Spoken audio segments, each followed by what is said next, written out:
Assalamualaikum warahmatullahi wabarakatuh. Salam sejahtera bagi guru hebat semuanya. Saya Zulfani dari SD Negeri 011 Banjar 12. Saya adalah calon guru penggerak Angkatan 7 Kabupaten Rokan Hilir tahun 2022. Video kali ini saya akan mempraktikkan pemahaman tentang penerapan segitiga restitusi dengan murid di sekolah saya. Namun sebelumnya saya akan menjelaskan tentang restitusi. Dr. William Glasser mengemukakan bahwa restitusi adalah proses menciptakan kondisi bagi murid untuk memperbaiki kesalahan mereka, sehingga mereka bisa kembali pada kelompok mereka dengan karakter yang lebih kuat.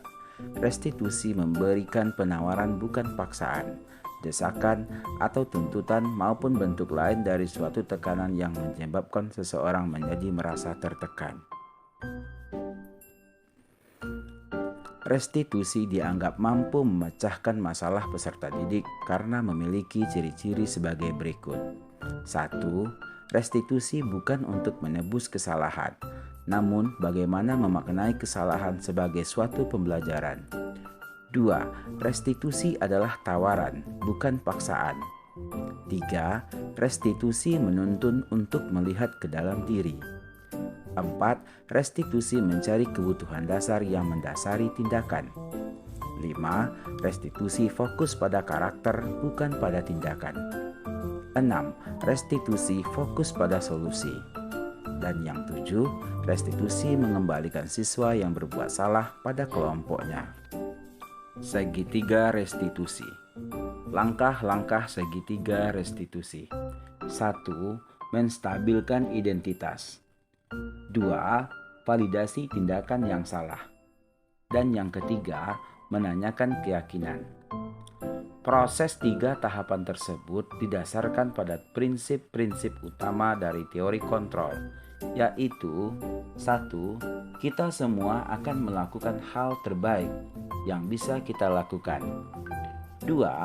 Semua perilaku memiliki alasan. Dan yang ketiga, kita semua memiliki motivasi internal. Skenario kasus 1. Saat itu, siswa kelas 6 sedang melaksanakan ujian semester ganjil. Salah seorang siswi kedapatan sedang mencontek hasil ujian temannya.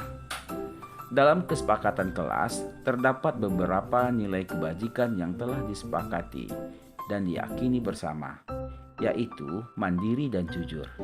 Artinya, semua anggota kelas tersebut harus mengerjakan tugas individu secara mandiri dan harus berlaku jujur dalam segala hal.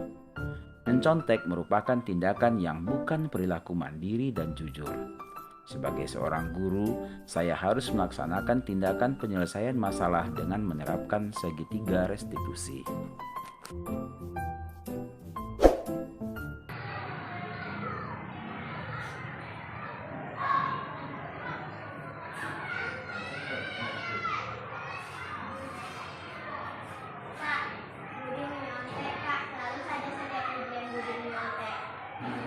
Ada apa, Budi? Kan ini lagi ujian. Kamu harusnya mengerjakan tugas kamu secara mandiri karena ini adalah tugas individu. Nanti temui Bapak ya pada jam istirahat. Assalamualaikum. Waalaikumsalam, silakan masuk. Selamat pagi, Budi. Selamat pagi juga, Pak. Kamu tahu kan kenapa Bapak panggil ke sini? Tahu, Pak, karena tadi saya menyontek dengan Rani saat ujian. Budi, sebenarnya kejadian ini tidak hanya kamu saja yang melakukannya.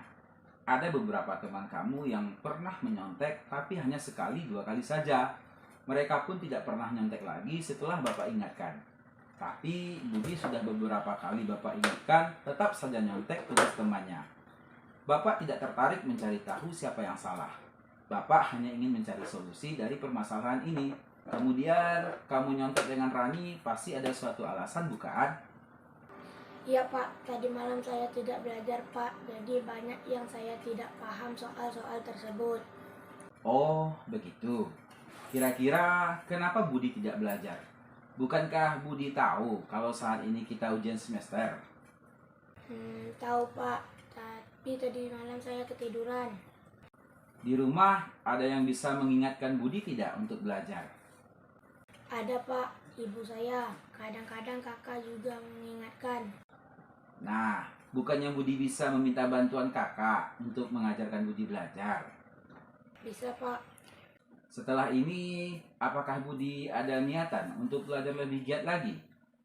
iya Pak, saya akan belajar lebih giat lagi dan tidak akan menyontek tugas teman lagi. Budi masih ingat tidak tentang keyakinan kelas yang sudah kita sepakati? Kasih Pak, Kira-kira keyakinan kelas mana yang tidak sesuai dengan perbuatan Budi? mengerjakan tugas individu secara mandiri dan harus jujur dalam segala hal. Ya, benar. Ternyata kamu masih ingat. Nah, kira-kira perbuatan kamu lakukan tadi sesuai dengan keyakinan kelas kita tidak? Tidak sesuai Pak, Sekarang bagaimana langkah kamu selanjutnya? saya akan lebih giat lagi belajar Pak dan selalu jujur dalam segala tindakan. Baiklah, sekarang Budi sudah menyadari dan berniat untuk memperbaikinya. Bapak berharap Budi selalu konsisten dengan ucapan Budi barusan dan menjadi pribadi yang lebih baik lagi. Sekarang Budi bisa kembali ke kelas. Terima kasih Pak. Skenario kasus 2. Saat itu, siswa kelas 6 sedang melaksanakan ujian semester ganjil. Salah seorang siswi bernama Dewi ingin meminjam tip X milik Vita. Vita pun melempar tip X miliknya ke arah Dewi. Namun, tip X tersebut mengenai Siti yang duduk di depannya. Siti menangis karena tip X tersebut mengenai tubuhnya. Dalam kesepakatan kelas, terdapat beberapa nilai kebajikan yang telah disepakati dan diyakini bersama, yaitu menghargai orang lain. Artinya, semua anggota kelas tersebut harus berbuat baik dan bisa menghargai orang lain. Sebagai seorang guru, saya harus melaksanakan tindakan penyelesaian masalah dengan menerapkan segitiga restitusi.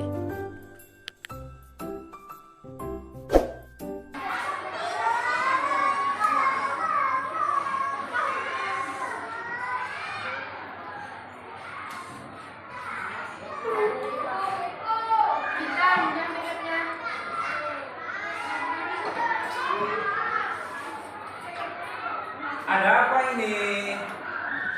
Kenapa kali Dewi kita? Nah, bukan nangis kan? Nah, ini sesuatu perbuatan yang tidak bagus. Sampai nangis seperti ini. Bagaimana sih? Sakit? Iya. Nanti Dewi dan kita temuin Bapak di ruang kantor majelis dulu, oke? Iya. Assalamualaikum. Waalaikumsalam, silakan masuk. Selamat pagi anak-anak. Selamat pagi juga, Pak. Kalian tahu kan kenapa Bapak panggil ke sini? Tahu, Pak, karena tadi membuat Siti menangis. Apa yang kalian lakukan hingga membuat Siti menangis? Tadi saya minjem tip X sama Vita, Pak. Vita pun melempar tip X ke saya. Tip X tersebut mengenai Siti, Pak. Vita, ada informasi yang ingin kamu tambahkan? Iya, Pak. Saya tidak sengaja, Pak. Sungguh. Apakah kalian tahu bahwa kalian dalam masalah sekarang? Iya, Pak. Baiklah, Bapak di sini bukan untuk mencari siapa yang salah. Bapak di sini untuk mencari penyelesaian bersama-sama, berpikir bersama-sama tentang apa yang bisa kita lakukan untuk memperbaiki situasi ini. Kalian pasti melakukan itu ada alasannya, bukan? Iya, Pak. Ya, Bapak bisa melihat kalian merasa puas karena sudah dapat apa yang kalian pinjam. Tetapi yang kalian lakukan dapat merugikan orang-orang di sekitar kalian, sehingga sekarang kalian dalam masalah. Iya, Pak. Sekarang, mari kita bicara tentang keyakinan kelas kita. Apa yang kita percaya? Nilai kebajikan mana yang kalian belum tunjukkan? Kita harus bersikap baik satu sama lain, Pak. Kita juga harus menghargai orang lain, Pak. Nah, kalian berdua ingat dengan baik keyakinan kelas kita. Kita kembali pada ketika kalian melempar tip X dan mengenai Siti. Apakah ketika kalian melakukan itu, kalian menghargai orang lain? Tidak, Pak. Menurut Bapak, ada cara untuk meminjamkan tip X tersebut tanpa merugikan orang lain. Bagaimana menurut kalian? Iya, Pak. Harusnya tadi saya meminjam tip X tersebut dengan cara pergi ke mejanya Vita tanpa harus meminta Vita melempar tip X tersebut. Betul Pak, harusnya saya juga mengantarkan tip X tersebut ke meja Dewi tanpa melemparnya. Ya, benar. Dengan begitu, kita sudah mendapatkan kesenangan tanpa harus merugikan orang lain. Nah, sekarang mari kita selalu mengindahkan keyakinan kelas kita. Iya Pak. Baiklah, sekarang kalian berdua harus kembali ke kelas dan meminta maaf kepada Siti. Baik, terima kasih Pak.